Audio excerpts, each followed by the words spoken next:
আজকে চলে এলাম আবারও একটা ভিডিও নিয়ে। So welcome back to my channel. আজকে একটা ট্রাভেল ব্লগ তোমাদের সাথে শেয়ার করব। লাস্ট দিন দেখিয়েছিলাম inside of Himalayan nature park. যদি কেউ না দেখে থাকো চ্যানেলে গিয়ে ভিডিওটা চেক আউট করে নিতে পারো। চ্যানেলে যারা নতুন তারা অবশ্যই চ্যানেলটা সাবস্ক্রাইব করে রেখো এবং বেল নোটিফিকেশনটাও অন করে রেখো। So let's start.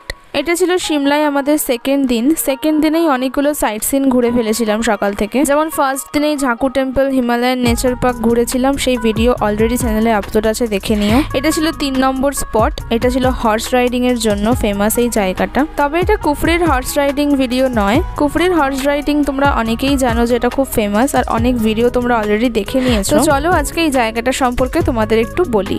ভিডিওটা খুব ইনফরমেটিভ হতে চলেছে, তো একটু স্কিপ করো না, পুরোটা দেখতে থাকো। জায়গাটার নাম হলো নালদেহরা, কুফরি থেকে একটু ভেতরের দিকে। চলো একটু কম্পারিজন করা যাক কুফরি আর এই নালদেহরার মধ্যে। আমরাও কুফরি হয়েই এখানে এসেছিলাম, বাট কুফরিতে হর্স রাইডিং করিনি। আসলে আমাদের গাড়ির ড্রাইভার আমাদের ভীষণ ভালোভাবে গাইড করেছে, তো তার কথা শুনেই আমরা এখানে এসেছিলাম। সিমলা থেকে সাইট সিন ঘুরতে যাওয়ার পথে কুফরিটাই আগে পড়ে, তো আগেই মানুষ কুফরিতেই হর্স রাইডিংটা করে নেয়, দেন নালদেহরা পড়ে। তো যে একবার কুফরিতে হর্স রাইডিং করবে সে একই জিনিস অন্য জায়গায় তো এসে করবে না। মূলত এটাই মেন কারণ এই জায়গাটাতে না আসার। আর যদি কেউ এসেও থাকে হয়তো হর্স রাইডিং না করেই চলে যায়। কুফরির হর্স রাইডিং মোটামুটি অনেক ভিডিওতে আমরা দেখে নিয়েছি এবং আশেপাশের অনেক লোকজনের থেকেও খবর পেয়েছিলাম যে কুফরির হর্স রাইডিং খুব একটা ভালো নয়। সেখানে রাস্তাটা খুবই বাজে, আর ওখানে প্রচুর ভিড়, মানে ঘোড়ায় ঘোড়ায় মারামারি হয়ে যায় রাস্তাতে। আর রাস্তাতে প্রচণ্ড কাদা, মানে একবার পড়ে গেলে ওই কাদা মেখে ফিরতে হবে। সিনারিও অবভিয়াসলি দুটো জায়গারই অলমোস্ট সেমই হবে, যেহেতু পাহাড়ি এলাকা।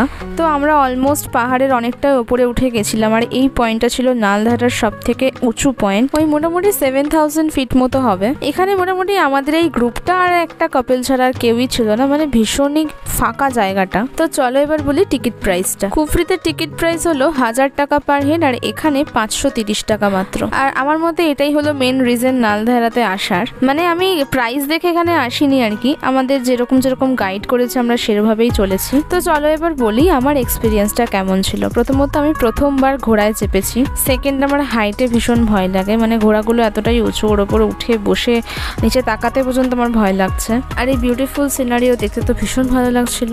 দেন আমরা পাহাড়ি রাস্তা থেকে নেমে মেন রোডে চলে এসেছিলাম। যদিও এগুলো সব পাহাড়েরই রাস্তা, তবে নামার সময় একটা ক্লিপও নিতে পারিনি, বিকজ এত ভয় লাগছিল, মনে হচ্ছে আমি মুখ থুবড়ে পড়েই যাব। বাস এই রাস্তায় আসার পর একটু শান্তি পেলাম। তো চলো এবার তোমরা কিছু ক্লিপস এনজয় করো।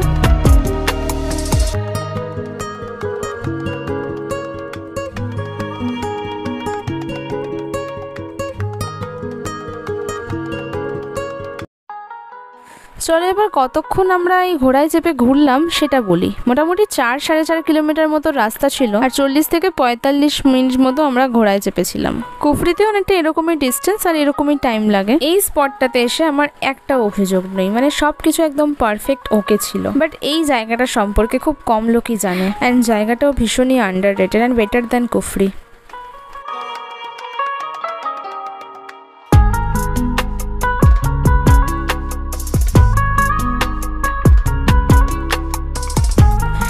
অনেকক্ষণ ঘোড়ায় বসেছিলাম, তো পাশের এই আঙ্কেলটার সাথে একটু কথাবার্তা বলছিলাম যে এইসব সিন তো তিনি রোজই নিশ্চয়ই দেখতে পান এখান থেকে, আমরা তো ঘুরতে আসি এসব দেখার জন্য। বাট যা বুঝলাম এই সৌন্দর্য ওনাদের কাছে আর বেশি অ্যাট্রাক্ট করে না, ওদের কাছে ওদের কাজটাই মেন, অ্যান্ড অবভিয়াসলি এটা হওয়াটাও স্বাভাবিক ব্যাপার।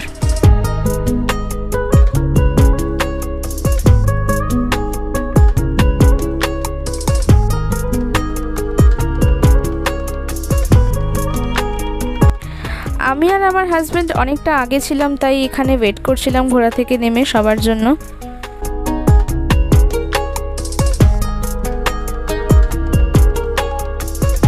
সিমলাতে আসার পর থেকে সেকেন্ড দিন অবধি এই জিনিসটা আমার সব থেকে বেস্ট লেগেছে এই জায়গাটায় ঘুরতে এসে। আর ভিডিওটা তোমাদের কেমন লেগেছে সেটা কিন্তু কমেন্টে অবশ্যই জানিও, আর ভালো লাগলে অবশ্যই একটা লাইক করে দিও এবং বন্ধুদের সাথে শেয়ারও করতে পারো। Hope you guys have enjoyed it. So by.